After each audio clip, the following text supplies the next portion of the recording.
ஒவ்வொரு லீவு முடிஞ்சும் நம்ம அம்மா வீட்லேருந்து வர்றப்ப நம்ம குட்டீஸ் பண்ணுற பெரிய வேலை என்னென்னா, நம்ம அம்மா, அப்பா வீட்டில் யார் யார் இருக்காங்களோ எல்லாத்தையும் பார்த்து பெரிய அழுகையாக இருக்கும். அந்த அழுகை வந்து கண்ட்ரோலே பண்ண முடியாது.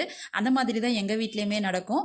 ஈவன் நம்ம ஸ்கூல்லேருந்து வீட்டுக்கு வந்ததுமே அவன் ஊருக்கு போகிறதுக்கு ஒரு 2 டேஸ் முன்னாடியிலேருந்தே என்ன சொல்லுவான் அப்படின்னா, நான் வந்து ப்ராப்பராக ஸ்கூல் போயிடுறேன், ப்ராப்பராக டியூஷன் போயிடுறேன். நம்ம வந்து அதுக்கப்புறம் ஊருக்கு போகலான்னு சொல்லிட்டு அந்த 2 நாள் மட்டும் அவ்வளோ அழகாக டியூஷன் ஸ்கூல் எல்லாம் போயிடுவான். அஸ் யூஷுவல் ஊருக்கு போகிறப்ப அவ்வளோ ஒரு எனர்ஜியாக இருப்பான்.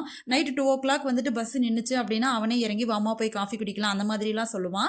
அங்க போயிட்டு ஊருக்கு போயிட்டு ஒரு 10 to 15 டேஸ் வந்து நல்லா விளையாண்டுட்டு, என்ஜாய் பண்ணிட்டு, திரும்பி பஸ் வந்து ஏறவே மாட்டான். கட்டி புடிச்சு அழுதுகிட்டே இருப்பான். அந்த மாதிரி தான் ஒவ்வொரு டைமும் பண்றான்.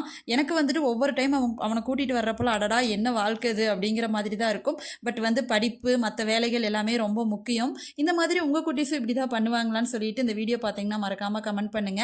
நம்மளும் இப்படி தான் பண்ணியிருப்போம் ஒரு காலத்துல. இப்ப நினைக்கும்போது கொஞ்சம் சிரிப்பா வருது.